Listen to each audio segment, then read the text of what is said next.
Hi guys, Herbalist40 here and welcome back. Right, so on my latest video, which is Herbs What Ifs episode 6, I don't know if you guys have seen that yet. If not, be sure to go check that out. One of my subs here, Tyler Sane, left me a simple but interesting message, basically sending me the link to the Grand Theft Auto 5 second trailer for the PC release that came out a few months ago, I imagine, when PC was released. Now, shouts out to you, man, because, yeah, I'll be honest, like, he's basically just saying, check it out. We might have not really paid attention to a couple things, and I must admit, he's on the money. Like, there's actually a lot in that small 1 minute and 15 second clip that I don't think anyone really paid much attention to. So shouts out to you again, man, thanks for that. Right, so today it's going to be a bit of a different episode. Like, I'm fucking ill, I think you can hear it. I've been working extra hard, I'm trying to get my license, I'm buying a car, all sorts of shit you don't give a fuck about, I know, but I feel the need to justify myself as to why the fuck I've not been uploading. Truth is, there's actually a few different reasons, other than the fact that I'm ill, other than the fact that I'm working, other than the fact that I'm trying to get my driver's license, other than the fact that I've got to buy this car. It's all down to Wispy Woods, motherfucker, man. Like, honestly, if you lot are missing me in my videos, go knock on Wispy's door and say, you arsehole. And I'm gonna explain myself. Right, Metal Gear Solid 5 Phantom Pain. Now, for real, guys, like, I was not gonna buy it. Like, I was like, yeah, I kind of bashed a couple Metal Gears a few years ago. They were fun games, but nah, not my thing. And Wispy kind of, I'm not gonna say bullied, I don't want to put too much pressure on the poor fucker, but yeah, Wispy basically told me it's a sick game, go and fucking get it. And yeah, shit, I did. And all I can say is like, yeah, dude's fucking right. Like, if you have not got Metal Gear in your life, something's wrong with you. Go to the store, go pick up the fucking game, because it is insane. Like, honestly, it is a good play. Like, there's not nearly nothing wrong with it at all. Like, and I'm kind of meticulous like that, but trust me, on a side note, Metal Gear is the shit. Go get that. If you've been missing me, it's all Wispy's fault. Always has been, always will be. So go knock on his door. Go tell him, stupid ass, don't tell her about no good games next time. We prefer the uploads. But anyway, on a side note, we're gonna go through this this little clip right here. Oh god, hang on, let me put you guys down. Ghetto recording today. Ghetto recording, ghetto video. Not much editing, not much going on. Just good information for you lot. So here we go. Playing. Welcome to show business. Nothing but make-believe will ever feel quite real again. Okay, first, straight off the bat, show business. You hearing me? Show business. Before we look at anything else in this scene, show business. That's what it starts with. And bear that in mind when we come to what it ends with, so that we really get a good idea of what they're telling us here. And when I say what they're telling us, I'm going to come back to that in 1 second and like really confirm they're telling us shit. They really are talking to us in every one of these trailers, every one of their wallpapers. All that shit is a message to us, and I'm going to prove that. But just for the scenery, leopard or bobcat style thing, or even tiger maybe, not too sure. What interests me is the headdress, the Apache headdress. I've already told you what this symbolizes. I've shown this in a previous video not too long ago. Other than that, poster in his office, the shoulder of Orion 2. We've spoken about Orion so many times, but I don't really get hung up on this. I just want you to get the full flow of what they're doing here. Tragedy. Okay, right. First off, this could be my mind playing tricks on me, but it repeats itself quite a little bit. So, red, gold, and green here. It could have been completely by accident, but to me, it's not. Red, gold, and green. Obviously, we have the mime, black and white, signs of red, and a top hat. Something we've been over 100 times before. Nothing new there. But did you hear the first word was tragedy? Listen again. Tragedy. Pathos. Tedium. I'm bored. Tragedy, pathos, tedium, I'm bored. Okay? Tragedy. Not much of interest here. Tragedy is a form of drama based on human suffering that invokes in its audience an accompanying catharsis, or pleasure in the viewing. Now, second word, pathos, is a communication technique used most often in rhetoric, which is where it is considered one of the three modes of persuasion alongside ethos and logos. And in literature, film, and other narrative art, emotional appeal can be accomplished in a multitude of ways. Now that's all I'm going to say. Go back to the beginning. It's a communication technique. It's a communication technique. Listen to what he says. Then he goes on to say tedium, which is the state of quality of being tedious. The tedium of car journeys. Synonyms, monotony, boredom, all these things that we might be experiencing in this Grand Theft Auto once you've actually completed the storyline, because it is a fucking boring game. I swear to God, like, I can't even really play it that much anymore, and I know a lot of you are going to be jumping out your seats right now like, no, I love it so much, rah, editor, Bigfoot, blah. Yeah, great. But on a side note, sorry, it's a boring fucking game. It's broken as fuck, always has been. We were lied to from the start. Now, I love Grand Theft Auto just as much as the next man, but really? This is what they gave us? Like, they're giving us everything we want, but in the tiniest of proportions, in minuscule, unworthy, unnoticeable updates. Like, I know you probably feeling excitement from the Rockstar editor. To be honest with you, I haven't even turned GTA on since the update. Like, the editor does not interest me that much at the moment. The whole Bigfoot thing, controversial topic, don't really want to get into that either. But at the end of the day, the interesting word we had here was pathos. And then he spoke of tedium and boredom. Now, it's kind of hard to explain, but all that combined is definitely, that's not hard to explain, that is definitely communicating something to us. Now, it's for us to understand the message, if you see what I mean. But we're going to carry on here. Just 1 second again. Red, gold, and green. Now, I saw like 4 or 5 incidences. Whether I can pick them out again as we do this, I don't know. Really obsessed about it. Now, Dr. Friedlander said, think about the person you want to be and really obsess about it. Another message directly to us. If we're going to go down that road, what kind of person did you all want it to be at the beginning? You wanted your person, pardon me, to be jumping around in a jetpack, flying around in a jetpack.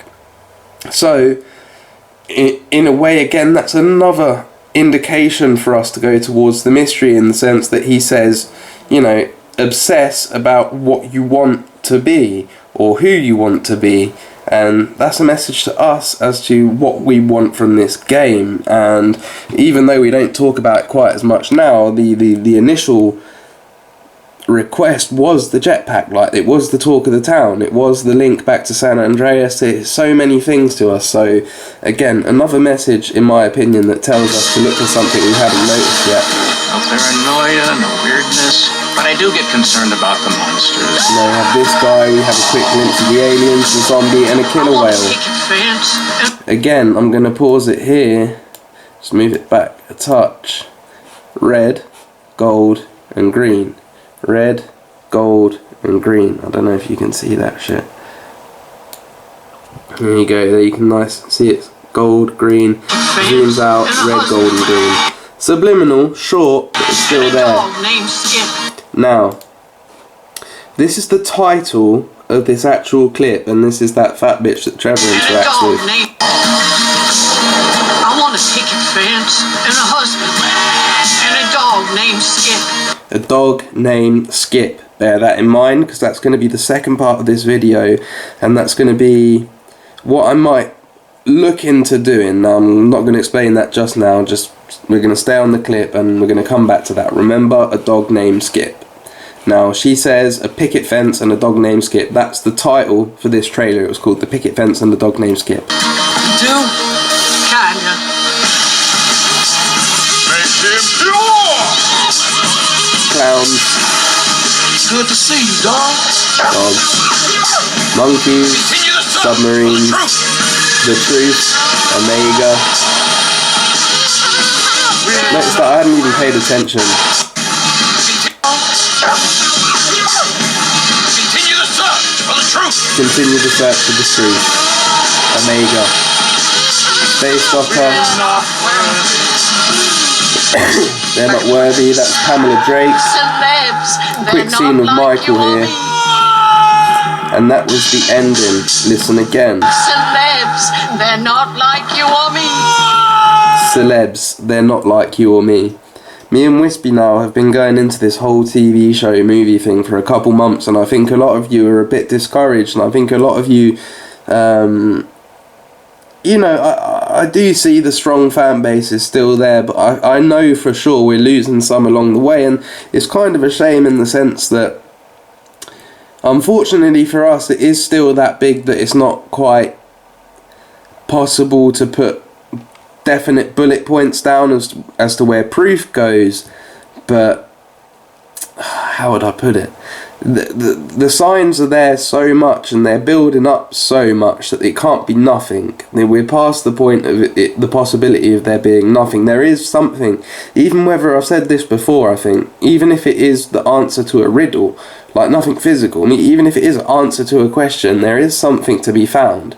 There is still mystery around this. If not a mystery, regardless, there is still mystery. And I'm telling you that this is a solid pattern. It started off in the beginning of the trailer talking about movie productions, movie stars. Then it ends off talking about celebrities. Again, shoot for the stars. I think Wispy's dead on the money. I think he always has been. Shoot for the stars.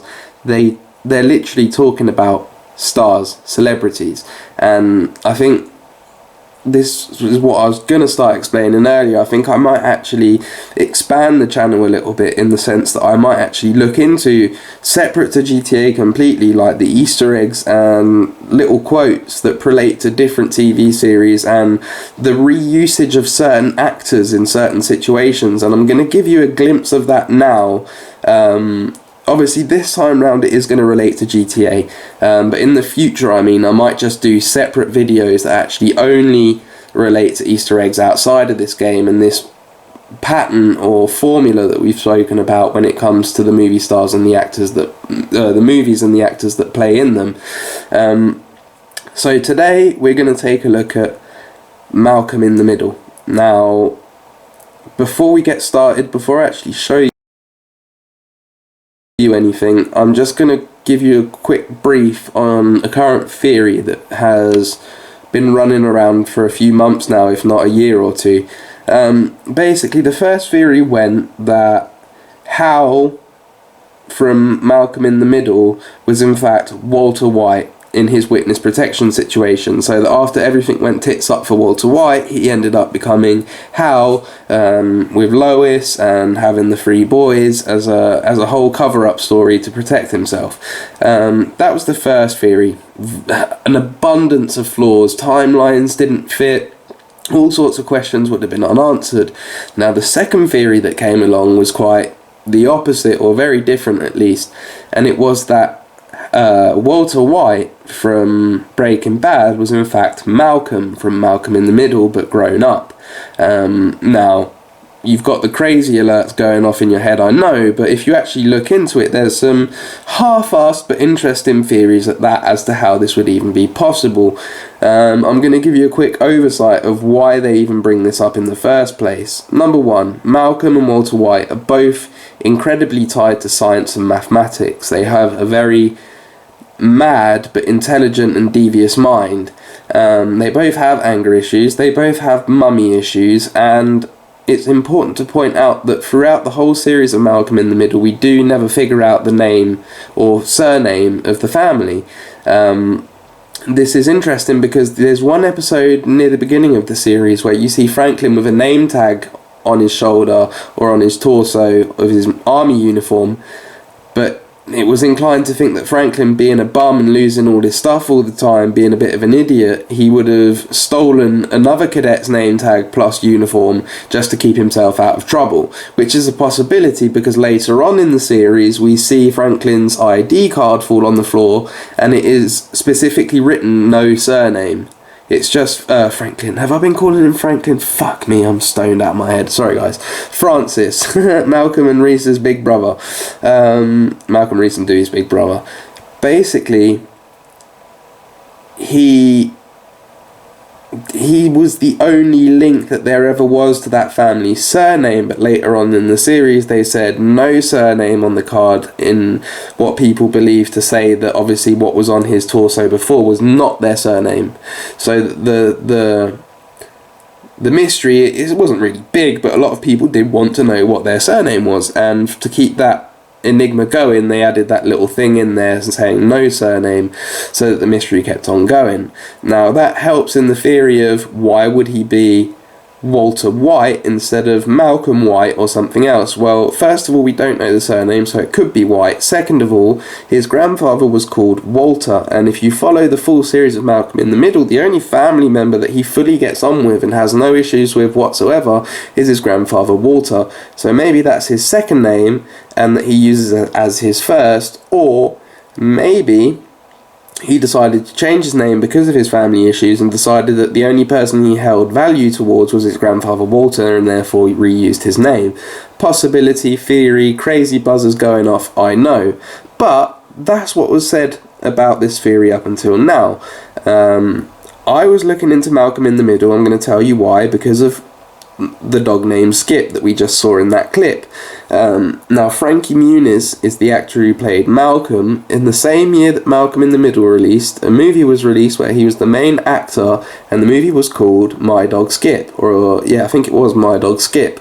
Pretty much the only movie of that title caliber that I could come up with, and I had seen the movie many years ago, and I'm not really going to show any of that now, but what it pushed me to was Frankie Muniz. Now, I'm not going to be going into the depth of that actor and his background and his where he's been, what he's done. Wispy is going to cover that when the time comes. We have actually spoken about this together a little bit before. So what I'm going to do is essentially just focus on the fact that looking into it, I got My Dog Skip related to the Grand Theft Auto 5 trailer, and further in my research, skipping out a few things that Wispy's going to bring up, I eventually came down to Malcolm in the Middle. Wispy's going to be talking a little bit about that as well, but not to worry, we're going to coordinate to make sure we don't repeat each other or we don't contradict each other, to make sure that everything's on par.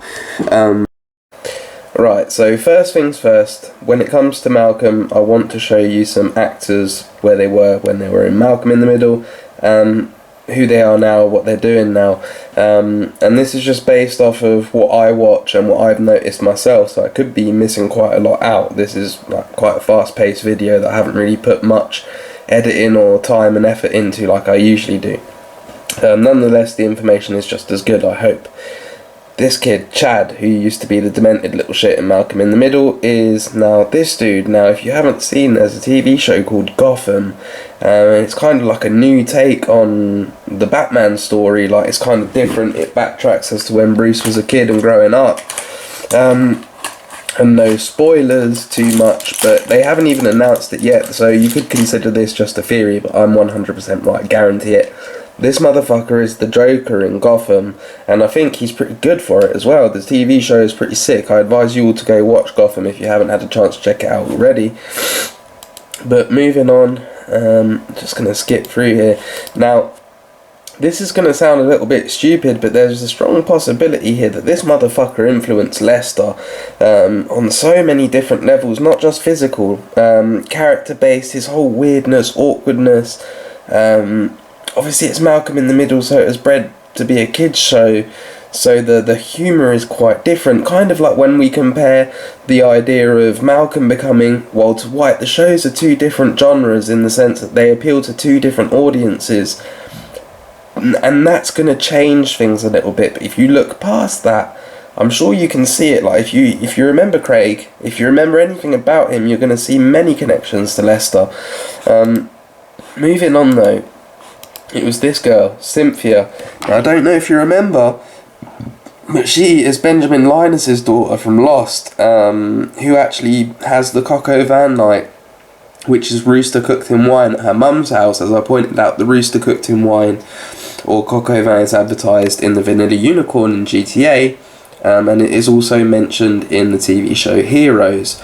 And whilst we're talking about Heroes, if I skip along here, past Dewey, bless him. Now, quickly before I do, this dude, again, like the Ginger Kid, Gotham. He plays Butch in Gotham. So, another character that's met, they've both refound themselves in Gotham, which is a very interesting show, might I add. Moving on. Now, here's the real interesting part, and this is something towards the Malcolm in the Middle and Breaking Bad thing that hasn't really been discussed before. But this is my personal idea, my contribution to the theory. This is Franklin now.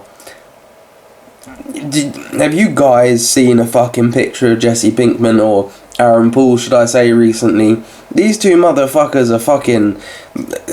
They're the same. Look at them. Two the same hipsters. They're both hipsters. They both have that same beard, the same goddamn glasses, same goddamn t-shirt, same goddamn jacket.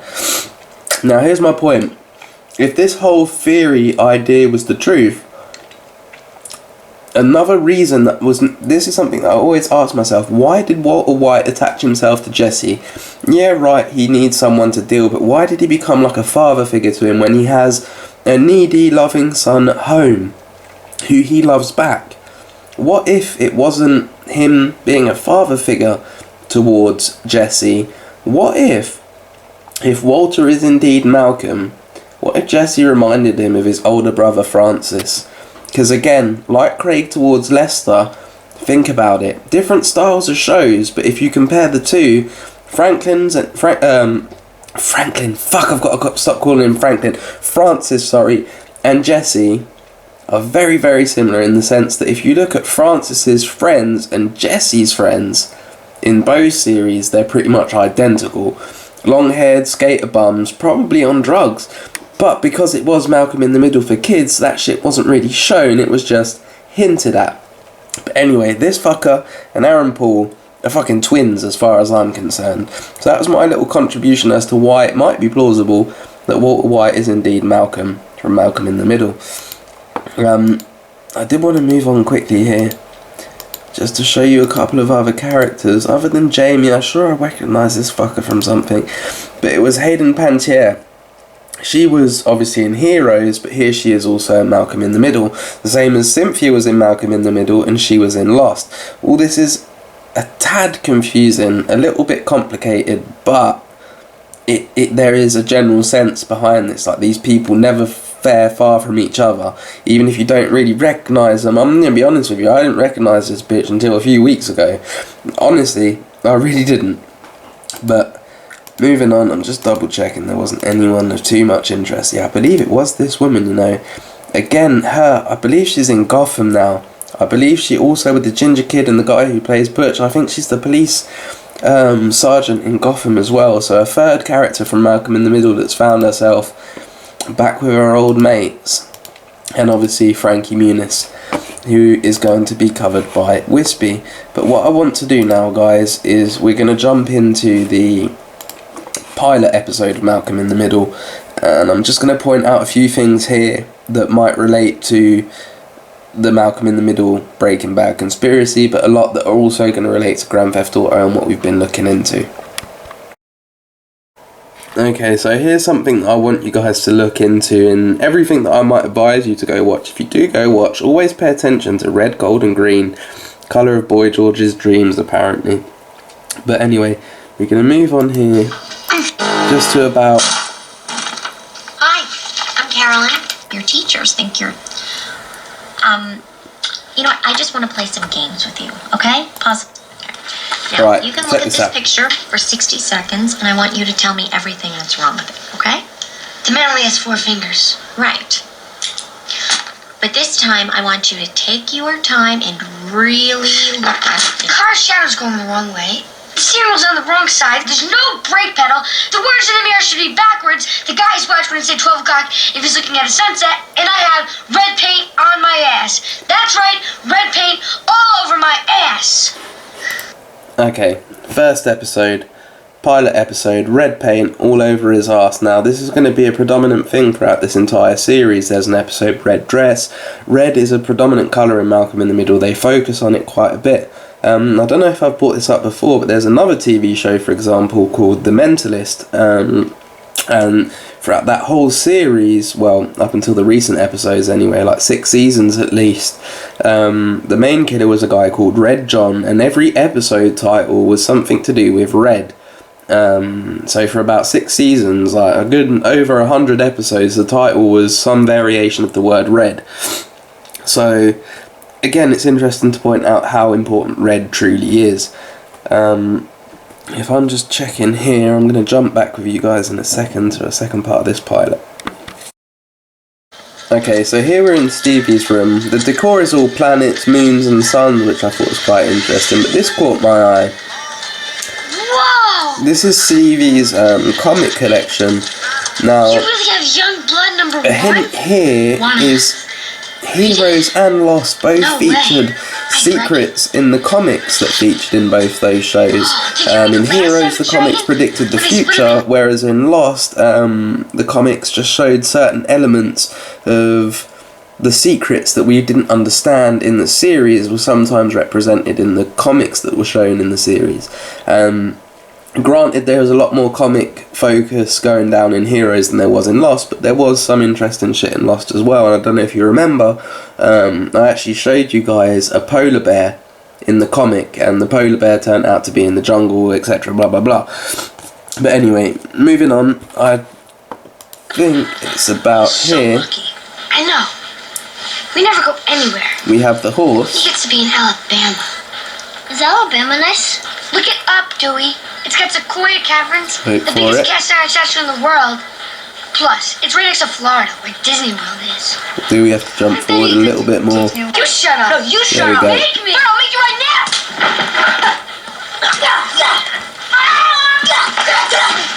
Dewey with a red and blue bat beating the shit out of these two idiots. Now, here's something that I forgot to say that I wanted to say from the start. In my previous video and videos before that, I've been talking about Michael, Franklin and Trevor as id, ego and superego.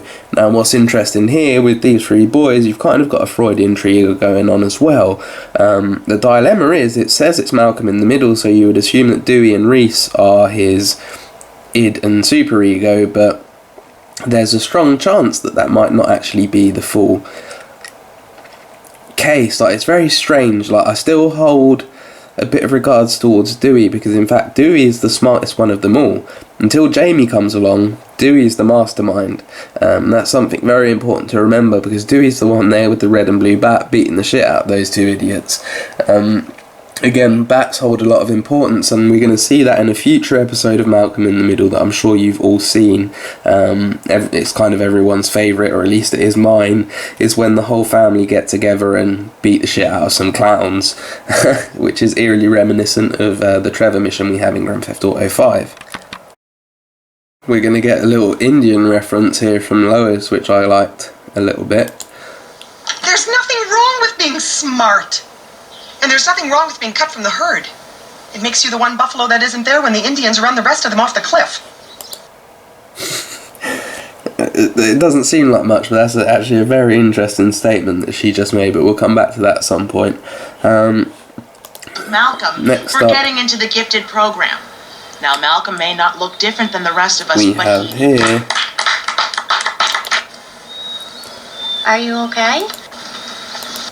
If I can find it. Hot used to be normal. Wait, what is exactly like being Here we radioactive? go. Here's the real interesting bit. Bird's eye view. See what he just did there? Around here, being smart is exactly like being radioactive. The eye. Interesting how every show features that shit. And when it came to the end of it, Like Captain Dakota Special. they've changed his pose a few times, but he finishes off in red and blue. Now, I am going to show you guys just 2 more things from one other episode of Malcolm in the Middle before I end off today's episode. Really rough, just a little tryout for me. As I said, I might be doing more videos in regards to TV shows and little secrets and theories and Easter eggs and conspiracies. So I don't know, like, obviously I'll do what the fuck I want to do because I'm a grown man and that's just the way life is. But if you guys feel that you want to see that shit, you know, drop a like, drop a comment, and it might encourage me to do it a little bit sooner.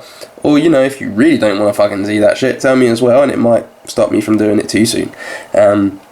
Anyway, yeah, I'm going to meet you again for Season 1, Episode 5 in just a second. Now, this is a little gem I found, and it's quite rare, because usually hard to keep track of all this shit, but I really want you to hear what Franklin's about to... Franklin, fuck me. It's going to drive me insane. Francis has to say. Party's over! Do you guys have any respect for the dead? You took his wallet? Lester would have wanted me to have his ID. But that's not the point. This man was not just an alcoholic pervert janitor. He was one of us! Lester, the alcoholic pervert janitor. Lester the molester, ring any bells? But that wasn't what I wanted you to hear. Pay attention. He hated the Commandant as much as we do. He was filled with impotent rage like we are. He was filled with impotent rage like we are. Impotent fucking rage. It's not a very common thing to hear, especially in a TV show like this. Right, so, bit of a messy one. I think you get the general idea, but to end off this episode, I want to bring another point towards the Malcolm in the Middle references to Breaking Bad, at least. Like, to me, this is clear as day. Other people might say I'm just insane, but check this out. Anyone who's seen Breaking Bad will recognise what I mean. I got the kids. No, I got it all figured out.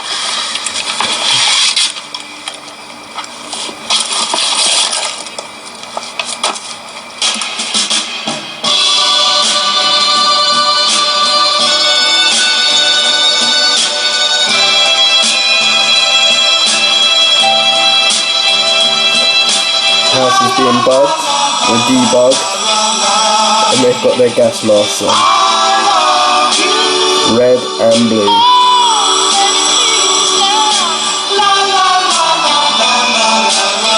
Not the first time Walter White or